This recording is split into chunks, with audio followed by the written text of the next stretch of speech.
ini adalah material dan kewajiban. Kita simak dulu bareng-bareng seperti apa pemaparannya.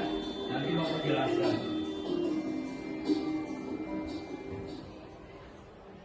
Di hak dan kewajiban pada norma.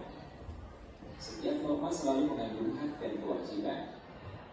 Norma selalu mengandung hal-hal yang harus didapatkan oleh semua orang yang terikat norma itu.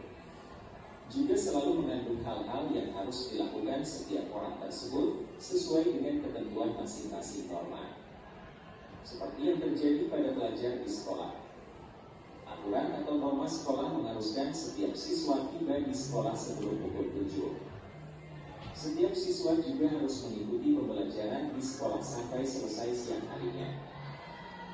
Nah, itu adalah contoh norma yang setiap hari kita hadapi, salah satunya saat di sekolah. Itu ada sebuah aturan ketika norma setiap seperti yang terjadi pada pelajar sekolah. Aturan atau norma sekolah mengharuskan setiap siswa tiba di sekolah sebelum pukul 7. Terus yang berikut, setiap siswa juga harus mengikuti pembelajaran sekolah sampai selesai atau pembelajaran sampai sore hari. Ada yang tahu kenapa kita harus hadir jam 7?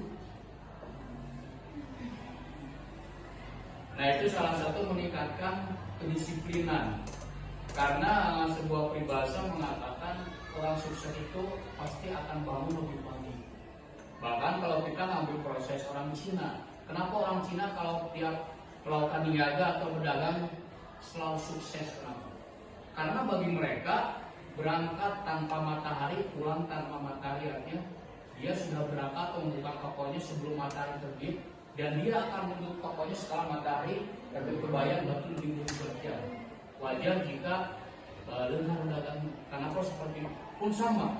Nah, kenapa kita harus datang pagi-pagi? Karena biasanya kalau pagi-pagi, pertama untuk meningkatkan disiplin, terus keduanya adalah otak kita masih fresh. Artinya biasa kalau udah bangun pagi itu otak kita masih belum banyak pikiran. Kecuali kalau dari rumah tangga pasti kayak udah, aduh kemacetan udah sepedaan. Ya, nah kalau ini beda. Pun sama ya, setiap orang dipelajari sini sudah wajib bentuknya. Tapi yang paling biasanya paling tidak akan fokus ketika kita masuk ke kelas belajar dari mulai jam 12 ke sana. Kenapa setiap jam 12 jam 1 atau menjelang akhir pembelajaran tidak kondusif? Ngantuk, fokus, dan enggak ini. Dan menurut psikologis pun sama. Ketika orang sudah memasuki fase jam 12 itu pemikirannya tidak akan fokus. Itu. Nah, kita lanjutkan sebentar lagi. Silakan lihat lagi.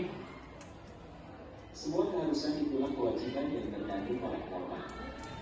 Adapun yang terkandung oleh norma itu adalah pemberian bimbingan oleh guru selama proses pembelajaran. Nah, salah satunya adalah ini. Dan hak dan kewajiban pada norma kita bukan hak dan kewajiban kepada negara, tapi hak kewajiban kepada norma. Nah, setelah mendapatkan materi seperti itu, apa yang bisa kalian dapat? Satu orang jelaskan. Jadi kalau untuk hak dan kewajiban sebagai anak sekolah itu harus wajib belajar, terutamanya apalagi kalau jam kosong sangat merugikan kepada kita karena kayak nggak dapet pelajaran itu. Jadi lebih baik itu kalau jam kosong ya kerjain tugas atau ya bikin ada kerjaan. Terima kasih. Nah, jadi jelas ya, jadi hak dan kewajiban itu adalah sesuatu yang memang harus pertama didapatkan, termasuk hak kewajiban kalian terhadap sekolah, termasuk juga hak kewajiban sekolah terhadap peserta didik. Oke, terima kasih pertemuan hari ini. Mudah-mudahan apa yang diberikan materi Bapak hari ini bisa menjadi bekal kalian nanti setelah kalian. Sebelum menutup pertemuan hari ini, mari kita berdoa dulu menurut kepercayaan agamanya masing-masing. Berdoa dimulai. Warahmatullahi wabarakatuh.